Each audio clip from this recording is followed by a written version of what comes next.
ಇಲ್ಲಿ ದೇವರು ಯಾಬೇಚನ ಪ್ರಾರ್ಥನೆಯನ್ನ ಕೇಳಲಿಕ್ಕೆ ಕಾರಣ ಏನು ನೋಡ್ರಿ. ಅವನು ಹೇಳ್ತಾನೆ, ಸ್ವಾಮಿ ನೀನು ನನ್ನನ್ನು ವಿಶೇಷವಾಗಿ ಆಶೀರ್ವಾದ ಮಾಡಬೇಕು. ಆ ವಿಶೇಷವಾದ ಆಶೀರ್ವಾದ ಹೇಗಿರಬೇಕು? ದೇವರೇ, ನೀನು ನನ್ನ ಪ್ರಾಂತ್ಯವನ್ನ ಮೊದಲನೇದಾಗಿ ವಿಸ್ತಾರ ಮಾಡಬೇಕು.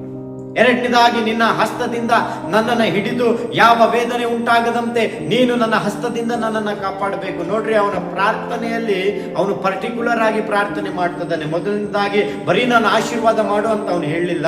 ಅವನು ಹೇಳ್ತಾನೆ, ವಿಶೇಷವಾಗಿ ನನ್ನನ್ನು ಆಶೀರ್ವಾದ ಮಾಡು.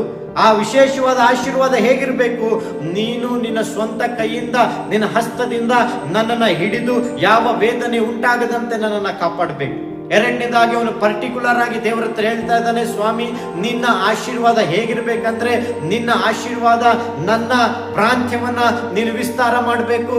ನಾನಿರುವಂತ ಸ್ಥಳವನ್ನ ವಿಸ್ತಾರ ಮಾಡಬೇಕು. ನಾನಿರುವಂತ ಕುಟುಂಬವನ್ನ ವಿಸ್ತಾರ ಮಾಡಬೇಕು. ನಿನ್ನ ಹಸ್ತದಿಂದ ನನ್ನನ್ನು ಹಿಡಿದು ಯಾವ ವೇದನೆ ಉಂಟಾಗದಂತೆ ನೀನು ನನ್ನನ್ನು ಕಾಪಾಡಬೇಕು. ನೋಡ್ರಿ, ಅವನು ಪರ್ಟಿಕ್ಯುಲರ್ ಆಗಿ ಅವನಿಗೆ ಯಾವ ಆಶೀರ್ವಾದ ಬೇಕು ಅದಕ್ಕಾಗಿ ಅವನು ಪ್ರಾರ್ಥನೆ ಮಾಡ್ತಾ ಇದ್ದಾನೆ. ಇವತ್ತು ಬಹಳ ಜನ ನಾವು ಆಶೀರ್ವಾದವನ್ನ ಪಡೆದುಕೊಳ್ಳೋದ್ರಲ್ಲಿ ಫೇಲ್ ಆಗೋದು ಎಲ್ಲಿ ಅಂದ್ರೆ, ನಮಗೆ ಯಾವ ಆಶೀರ್ವಾದ ಬೇಕು ಅದನ್ನ ನಾವು ಕೇಳ್ತಾ ಇಲ್ಲ. ಬಾಯಿ ಬಿಟ್ರೆ ಆಶೀರ್ವಾದ ಮಾಡು, ಆಶೀರ್ವಾದ ಮಾಡು, ಆಶೀರ್ವಾದ ಮಾಡು. ದೇವರಿಗೆ ಒಂದು ವೇಳೆ ಒಂದೊಂದ್ಸಲ ಕನ್ಫ್ಯೂಸ್ ಆಗ್ಬಿಡ್ತೈತೆ ಯಾವ ಆಶೀರ್ವಾದ ನಿನಗೆ ಮಾಡಬೇಕೆಂಬುದಾಗಿ.